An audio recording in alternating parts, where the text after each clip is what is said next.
CETP common effluent treatment plant ಬಗ್ಗೆ ಏನು ಹೇಳ್ಬೇಕು ಹೇಳಿ? ಎಷ್ಟು ದಿವಸದ ಕೆಲಸ ನಡೀತಾ ಇದೆ, ಎಲ್ಲ ಆಗಿದೆ ಅಂತಾರೆ. ಎಲ್ಲಾಗಿದೆ, ಏನಾಗ್ತಾ ಇದೆ ತಮಗೆ ಗೊತ್ತಿದೆ. ಈಗ ಆ ಏರಿಯಾ ಬಬ್ಸಿಡಿ, ಕೊಳಾರ್ ಅಲ್ಲೆಲ್ಲ ಯಾರಿಗೆ ಬೇಕಾದರೂ ಕೇಳ್ರಿ ನೀವು, ನೀರೆಲ್ಲ ಹೊಲಸಾಗಿದೆ. ಅವ್ರು ಕುಡಿಲಿಕ್ಕೆ ಆರ್ ವಾಟರ್ ಯೂಸ್ ಮಾಡ್ತಾ ಇದ್ದಾರೆ.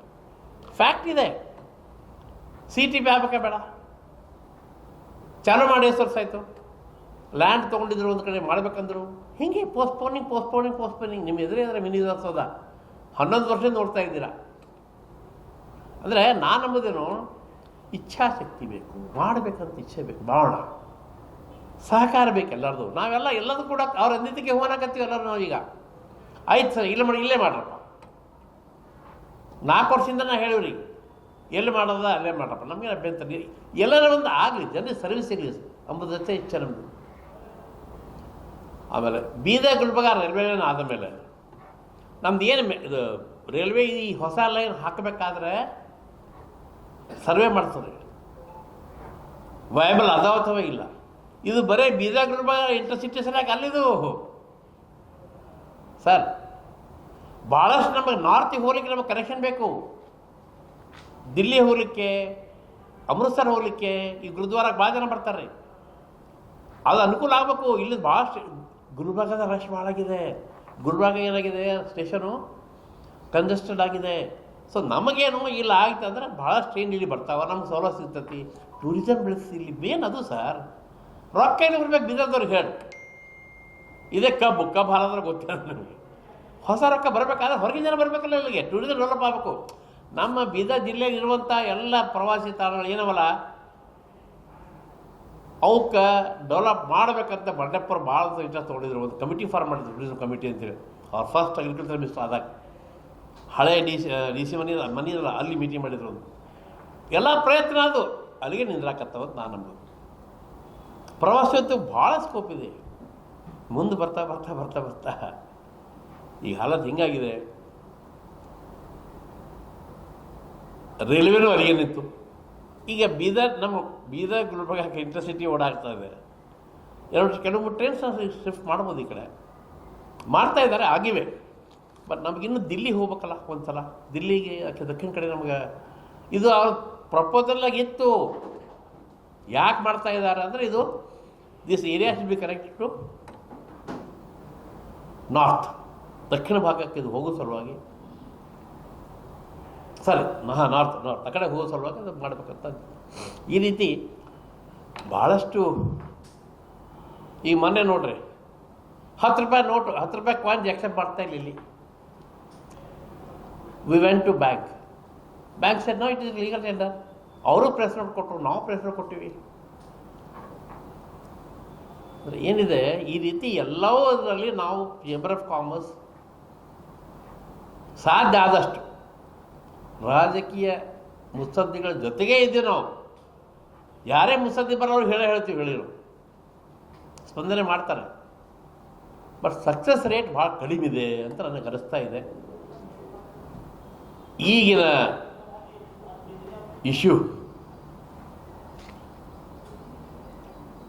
ಬೀದರ್ ಏರ್ಪೋರ್ಟ್ ಅಂದರೆ ಡಿಫೆನ್ಸ್ ಸಲುವಾಗಿ ಬೀದರ್ದಾಗ ಡಿಫೆನ್ಸ್ ಟ್ರೈನಿಂಗ್ ಸೆಂಟರ್ ಇದೆ. ಅವ್ರು ಕೊಟ್ಟ ಮೇಲೆ GMR ಕೊಟ್ಟಿಲ್ಲ. ಅದು 200 ಕಿಲೋಮೀಟರ್ ಒಳಗೆ ನನಗೆ ಮತ್ತೊಂದು ಏರ್ಪೋರ್ಟ್ ಮಾಡೋಕ್ಕೆ ಪರ್ಮಿಷನ್ ಕೊಡೋಂಗಿಲ್ಲ ಅಂಥೇಳಿ ಅವನದು ಅಗ್ರಿಮೆಂಟಾಗಿ ಹಂಗಿತ್ತು. ಅವನಿಗೆ ಒಪ್ಪಿಸ್ದೆವು ಎಲ್ಲ ಮಾಡಿ. ಅವನಿಗೆ ಒಪ್ಕೊಂಡು ಯಾರೊಬ್ಬರು ಬಂದು ಇಲ್ಲಿ ಇಲ್ಲಿಂದ ಹಾರಾಟ ಚಾಲು ಆಯಿತು. ಬೀದರ್ ಟು ಬ್ಯಾಂಗ್ಳೂರು ಮಾಡಿದ್ರಿ. ಒಂದು ಸಲ ಮಾಡಿದ್ರಿ 80 ಕೋಟಿ ರೂಪಾಯಿ ವೇಸ್ಟ್ ಆಯ್ತು ರೀ. ಅದು ಕುಂಪಿ ಆಯಿತು.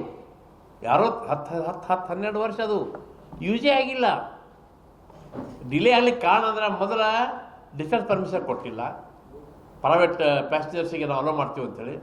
ಅದು ಬಿಲ್ಡಿಂಗ್ ಪೂರಾ ಖರಾಬಾಯಿತು. ಹೊಸದು ಬಂದು ಗುರುನಾಥ್ ಕೊಳ್ಳೂರು ಸಾಹೇಬರು ಮಾಡಿದ್ರಲ್ಲ, ಯಡಿಯೂರಪ್ಪ ಚೀಫ್ ಮಿನಿಸ್ಟರ್ ಬಂದು ಇನಾಗ್ರೇಷನ್ ಮಾಡಿದ್ರೆ ಶಾರ್ಟ್ಲಿ 6 ತಿಂಗಳದಾಗೆ ಅದು ರೆಡಿ ಆಯಿತು. ಯಡಿಯೂರಪ್ಪ ಸ್ವಂತ ಬಂದು ಇದನ್ನು ಇನಾಗ್ರೇಷನ್ ಮಾಡಿದ್ರು. ದೊಡ್ಡ ಒಳ್ಳೆಯ ಏರ್ಪೋರ್ಟ್ ಚಲೋ ಕಾಣ್ತಾ ಇದೆ ಬೀದರ್ ಏರ್ಪೋರ್ಟ್. ಆಮೇಲೆ ಏರ್ಪೋರ್ಟ್ ಆಯ್ತಂದ್ರೆ IQR ಕೋಡ್ ಸಿಗುತ್ತೆ. ಒಂದು ಇಂಟರ್ನ್ಯಾಷನಲಿ ಅದು ಫೇಮಸ್ ಇದ್ದಾರೆ. ಇಂಟರ್ನ್ಯಾಷನಲ್ ಎಲ್ಲರಿಗೂ ಗೊತ್ತಾಗ್ಬಿಡುತ್ತೆ. ಅರ್ಥ ಆಯ್ತಾ? ಮಾಡ್ತಾ ಇದ್ದಾರೆ, ಅವರು ಮಾಡ್ತಿರ್ಬೇಕು. ನಮಗೆ ಸಿಕ್ಕಿದೆ, ಅದು ಕಳ್ಕೊಂಡು ಇರುವಂತಲ್ಲ. ಇಲ್ಲಿಂದ ಬಂದಾಯಿತು, ಇಲ್ಲಿ ಸಿಬ್ಬಂದಿಗಳೆಲ್ಲ ಹೋಗಾಕತ್ತಾರೆ ಬೇರೆ ಕಡೆ.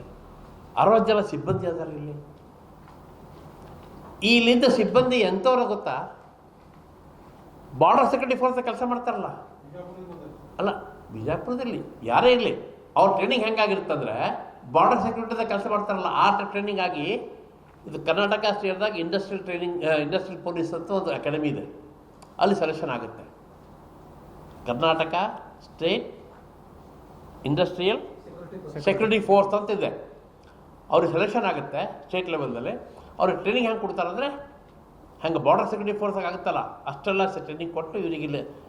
ಯಾಕಂದರೆ every airport having its own secrecy, ಅಲ್ಲಿ ಅಂತ ಇದು ಆ ಕೆಲಸ ಆಗಬಾರ್ದಲ್ಲ ಅಂಥೇಳಿ ಅದಕ್ಕೆ ಭಾಳ ಅಂಥ ಸ್ಟಾಫ್ ನಮ್ಮಲ್ಲಿ ಇದೆ. ಈಗ 60 ಜನ ಕೆಲಸ ಮಾಡ್ತಾ ಇದ್ದಾರೆ ಇಲ್ಲಿ.